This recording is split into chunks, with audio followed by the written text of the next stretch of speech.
My parents told me there wouldn't be enough room for me at the annual family retreat.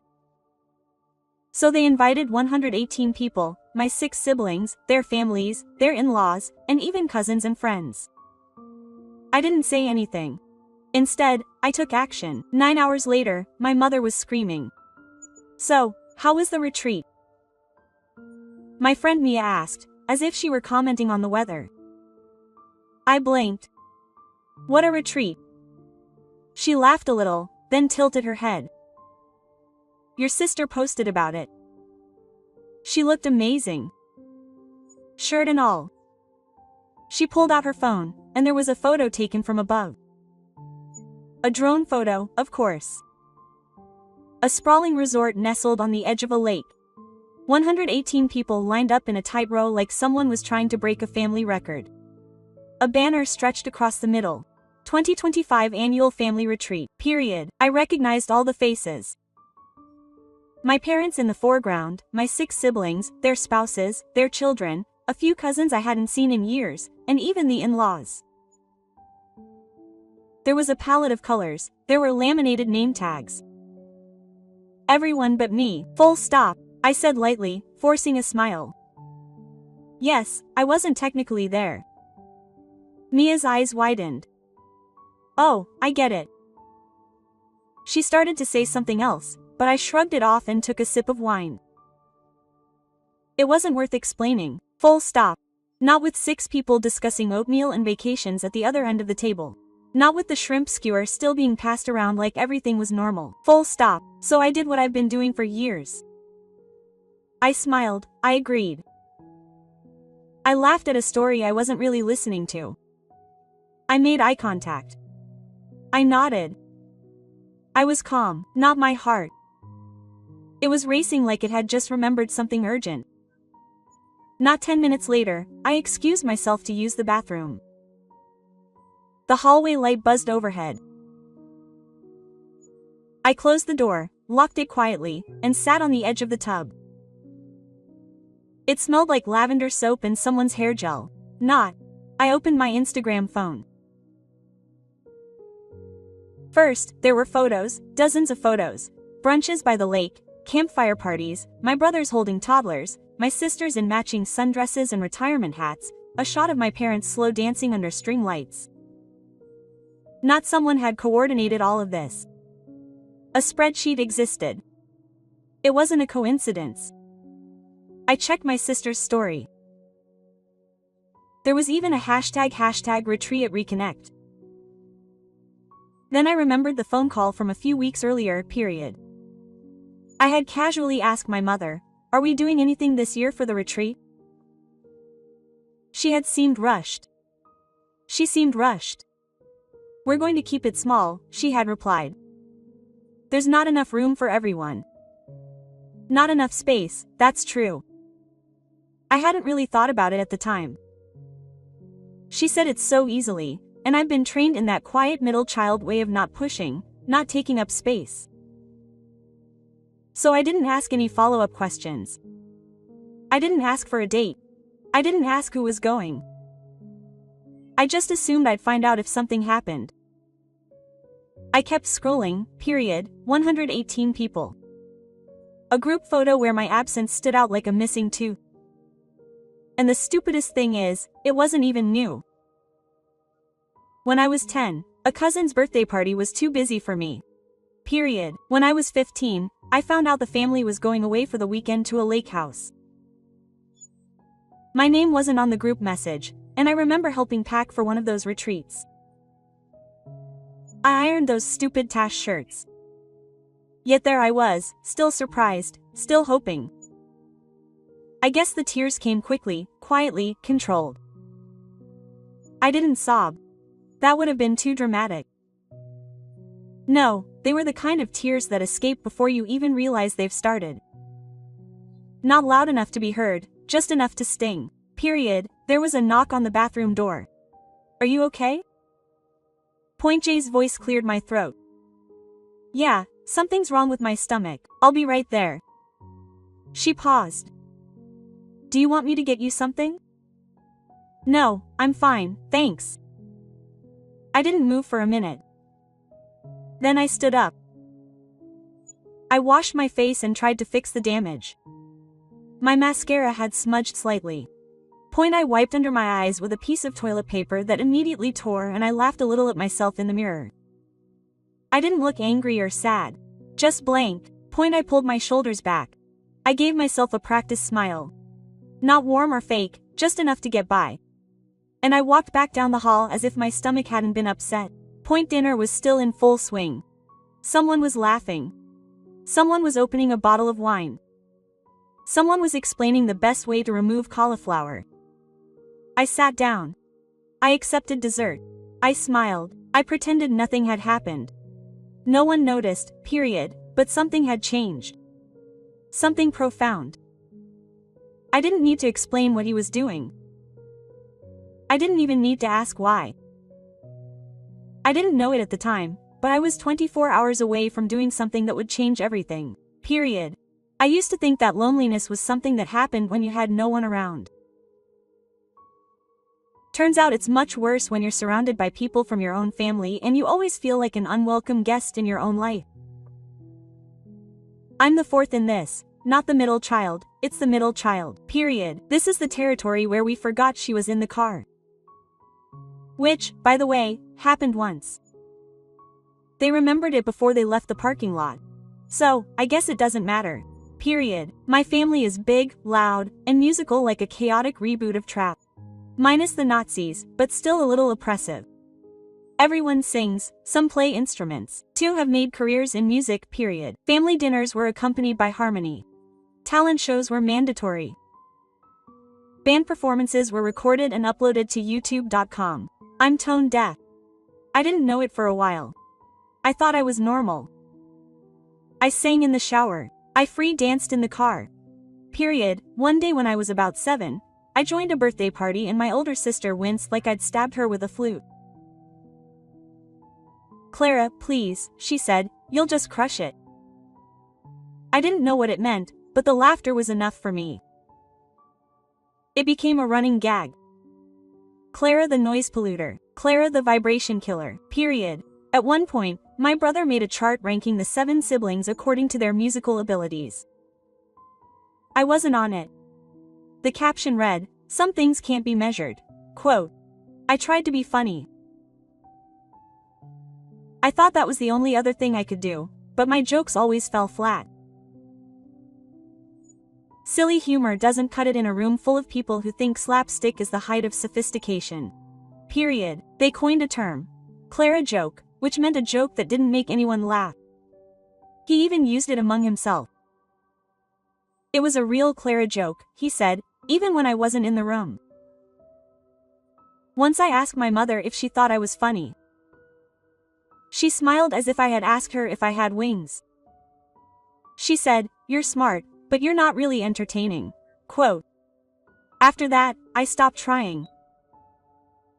At school, I tested my humor on friends, but I always shrank back, afraid of the silence. I learned to be calm, helpful, pleasant, period. It worked better, period. Years later, I started writing mostly funny thoughts. Awkwardness turned into sketches, observations that made me laugh. I still didn't think of myself as a funny person, just someone trying to figure out why nothing ever went right. Period. Then one day, I tried performing them. Nothing big.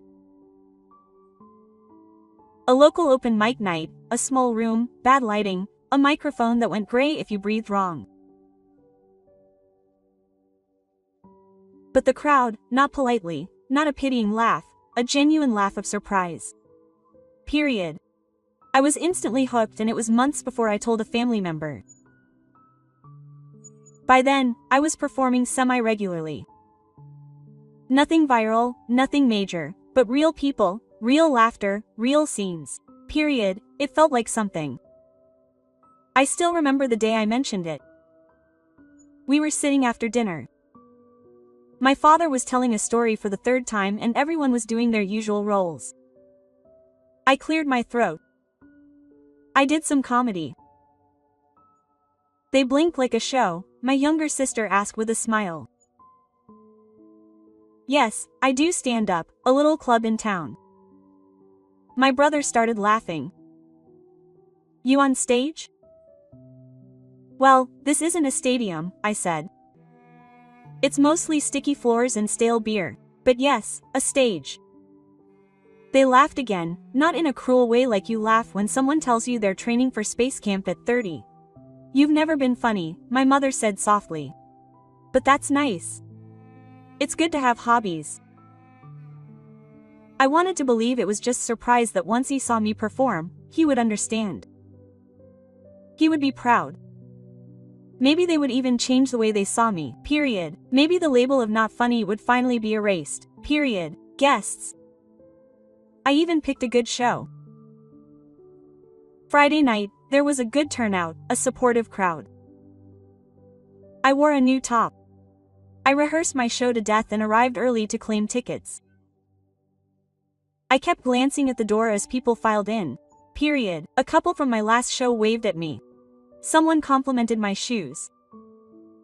The room slowly but surely filled up and I kept looking at the door until the MC called my name. Period. No one came. I scanned the room one last time before a single familiar face arrived. It hit me harder than I thought it would. Not like a punch, but like a void. Like all the air in the room had suddenly decided to go somewhere else. Period. But I smiled. I started with a line. I got a laugh. I found my groove and crushed it that night. No one came up to me and said they hadn't laughed in months. Another asked where they could find me online. I should have felt proud, but all I could think about was the empty seat in the third row that I had reserved for my mother. No one had ever said that the life of a comedian is about making people laugh while you cry inside. That night, that was especially true, period. After that, I stopped inviting them, not out of spite, but to protect myself. They never asked about it again. Every now and then, someone would mention a new song they had released or a relative who had booked a tour and someone said Clara has her funny little thing and comma. Like I was knitting hats for squirrels period kept smiling, nodding, laughing at their joke. But something had changed inside me. I stopped hoping you would show up period. I stopped expecting the fall to be anything but me. I hadn't planned on doing it. That's what's funny or ironic or maybe just human period after I learned about the retreat, the one my whole family attended while I stayed home eating leftovers and pretending not to care. I went home, opened my laptop, and stared at a blinking cursor for 20 minutes. Period. Then I wrote something, not my usual kind of humor. Not polite, just honest, period. The next night I had a gig at the club. I was going to present my usual material, stories of awkward encounters. My theory that oat milk is nothing but liquid cardboard and how people who say, let's get back to business, deserve a special place in hell. Period. And when they called my name, I left my notes in my bag and went on stage with something new. Most comedians, I said, into the microphone, get into stand-up because their family laughs at their joke. I got into comedy because mine didn't laugh at all. In fact, they created a category for it. The Clara joke was, you know, like a dad joke but meaner and apparently contagious. People laughed. So I kept going, period. If you told a bad joke, it wasn't just a failure. It was a complete scandal. I should have had my own documentary, The Girl Who Wasn't Funny. That one got a round of applause, period. I explained that my brothers and sisters could all sing, that even the little ones in the family had rhythm, and that I was sort of the designated audience member, the woman of the family without the hype. Then I said it, last week my parents told me there wasn't enough room for me at the annual family retreat. They invited 118 people. That sentence earned me a combo of laughter and breastfeeding. My favorite reaction. J left hanging for a second longer. So yeah, I guess there wasn't enough room. Not in the resort, just in their idea of how much room to take up. I left the stage to a standing ovation but I didn't feel triumphant. I felt like I'd just pulled out a splinter that had been festering under my skin for years. It hurt but I could finally breathe. The next morning at 7:30. My phone rang. My mother's name was on the screen. I let it ring and then it rang again. And again the fifth time, I picked up mostly out of morbid curiosity. She didn't say hello. She didn't pause, period. She started screaming. "How dare you?" she said. "Someone saw your little show. They told us what you said. You humiliated us. You didn't say you were okay, not even a little question about what I thought. Just full-blown fury at high volume. I said it was a 10-minute set. I didn't mention any names." "You didn't have to," she replied. "Everyone knows who we are. Your brothers and sisters have reputations to protect. You're dragging us through the mud just because you didn't get what you wanted." "You mean because I wasn't invited?" I snapped. "Or do we just pretend like nothing happened?" She didn't respond. "You know what your brother said?" Did she continue? "He said he might lose a gig because of this and your sister is mortified. She says people are calling her a fake online." "So you mean people believe me?" Silence. "I see." She hung up, period. I didn't cry. I didn't even feel angry. I felt something colder, like I'd just been told for the 100th time that their image was more important than me. Period. By lunchtime, the messages from the group started pouring in. My sister sent a long tirade about how she'd always had my back, which was cool, considering she'd once told a boyfriend that I was too emotionally drained to be funny. Period. My brother sent me a memo that read like a press release wrapped in passive aggressiveness. "I think it's really toxic that you're bringing family history into your brand. I've always had a hard time setting boundaries, haven't I? Boundaries like the ones that said I shouldn't come to a retreat with 118 people because I was taking up too much space. Period." A cousin wrote back saying she thought I was overreacting. It was probably a misunderstanding. She said it as if I had misread an accidental mass invitation to everyone but me. Period. An aunt said she was praying for me.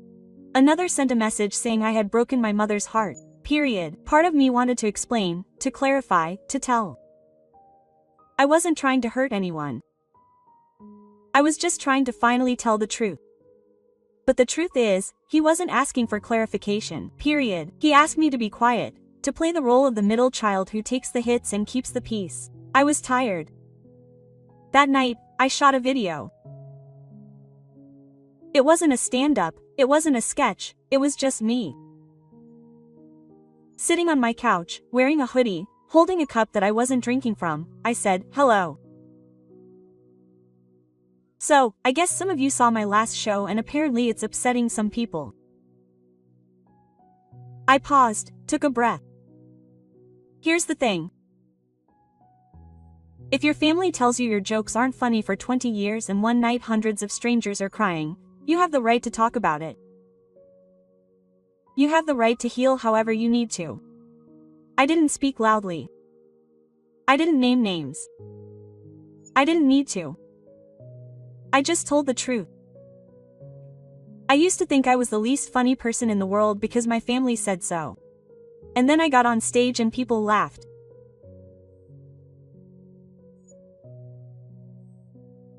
I realized I wasn't funny.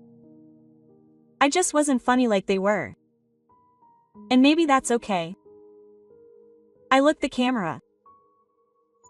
I added, "If you're hosting a retreat for 118 people and you say there's no room for your daughter, don't be shocked when she brings it up." Period. I posted the message, closed my laptop. For the first time in a long time, I didn't feel like I had to wait for someone else's reaction. I sat there and waited. The video didn't just land. It exploded. I posted it at midnight thinking it might get a few thousand views or even go a little viral. I underestimated people's appetite for dry, unflinching honesty delivered in a hoodie wish. By noon, it had over 300,000 views. By 6 p.m., the hashtag #clear was trending. The next morning, it had reached 500,000 views. And when I opened my front door to go get coffee, there they were. My parents, two of my siblings, standing under my Porsche like I was the final boss in a video game he'd never bothered to upgrade to. Period. My father told me, "You have to take it off," without even saying hello to me. He was red with anger. My mother was speechless and visibly excited. Period. My brother, let's call him Chad because of course these Chads, stood with his arms crossed as if he were posing for a disciplinary poster. Quote, "You humiliated this family, comma." My mother said, "You made us look ridiculous." "I didn't play any jokes on you," I said, calm as a grave. "You did." "I just put him in a tumble." Chad stepped forward. "You can't post stuff like that without consequences. It's defamatory. You didn't seem to care that much when I invited you to my shows and no one showed up," I replied. "Now, all of a sudden, you're a subscriber." "We came here to talk some sense into you," my father said, glancing toward the neighbor's yard. "Can we come in?" "No," I replied flatly. "And I'm warning you, if you start yelling, I'll film you and post it." They blinked as if I'd slapped them. "You're threatening your own family," my mother said in surprise. "No," I replied. "I'm protecting myself from the same people who kicked me out of a 118-person retreat and angry when I brought it up on stage." Chad one said something under his breath. I lifted my phone and opened the camera. They backed away like I had a gun drawn. Period, I said now and closed the door. Period. They stood there for a few more seconds. I watched them through the peephole. My mom looked like she wanted to scream. My dad looked like he wanted to disappear. And Chad looked like he wanted to sue someone. Period, which turned out to be prophetic. Because 3 days later, I got a legal letter. Well, kind of legal. Typed in Times New Roman with weird spaces and more typos than a scam by spoofing. It was emailed to me with the subject line "Urgent Family Matter." It was Cat period apparently. He decided to draft a cease and desist letter demanding that I remove the video immediately or face legal repercussions for defamation and misrepresentation. Period. I don't even know whether to be insulted or impressed. To be clear, Chad has a law degree but in international trade law and he currently works in corporate compliance for a shipping company. And the most aggressive thing he's ever sued is probably a broken office chair. I didn't respond to the letter. I made a video instead. I didn't name him. I didn't show the document. I just read a completely fictional cease and desist letter with comical typos and added dramatic music for atmosphere. I was asked to take down my video, I say in voiceover because apparently reporting that I wasn't invited to my own family's retreat is now a federal crime. Somewhere the First Amendment is crying and the video was posted on a Thursday. By Friday, I had 900 meters views and 3 interview requests. People loved it, especially the deadpan tone and the fake byline I read out loud. Respectfully yours, Chad the Vigilante. It was cute. Nope, Saturday, I blocked everyone. I had kept hoping that maybe just maybe someone in the family would reach out and tell me, and we were wrong. Where do I see you now? But nope, the messages were just damage control, to paint a picture of the situation, to embarrass people. No one apologized. No one asked me how I felt. Ur and So gave me the silence he didn't deserve, but which he definitely deserved. Group chats were deleted, Facebook was locked, Instagram was archived, and even Spotify was scrubbed of all the playlists we had shared. Mr. sent me one last message before he was blocked. You made your own family the talk of the town. I hope you're proud. And the thing is, I wasn't proud. Not exactly, but I wasn't ashamed either. I was free. The fallout was terrible. Some of my siblings who work in music started losing small deals. Apparently, people didn't want to be associated with the family being dragged into the public eye, period. Which is ironic because suddenly they were getting podcast invites too. Every little influencer who had a podcast called Let's Talk About It to Rend Real wanted them to be on it to talk about growing up with Clara. A few of them accepted, period. They didn't use my name directly. But let's just say when your brother is on a podcast titled Family First and he says, some people like to play the victim, it's not really hard to figure out who they're talking about. Period. Meanwhile, YouTubers did what YouTubers do best. They dug deeper. Someone found my mom's Facebook. Another found the name of the resort in a cousin's photo and connected the dots. Soon, a few creators started reaching out to the family. Period. One even went to their house to ask for feedback. Period. Weeks later, my parents sold the house. The official reason was downsizing, but we both know that's not the case. They quietly moved to another city. One of my sisters deleted her social media. Another posted a vague statement about taking a break from public life. I didn't say anything. I didn't celebrate. I didn't throw a party. I just kept making videos. Not about them, at least not directly, just stories, observations. Period. The kind of stuff that makes people feel seen and they make them laugh. Period. And when I looked at the comments, I saw something I never understood growing up: relatability. Thank you for saying what I couldn't say. I thought I was the only one, and for the first time, I didn't feel alone. Not unwanted, not a joke from Clara. Period. I hugged Clara and that was enough for me. Period. A year later, I still don't have contact with my family. Honestly, I don't miss the noise. I have real friends now, people who laugh with me, not at me, people who see me. And comedy took off. Period. I quit my day job.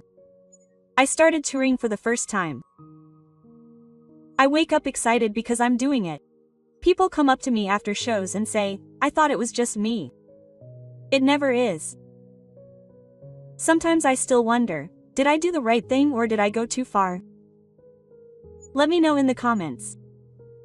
If you want more stories like this, don't forget to subscribe and hit the notification bell. Mr.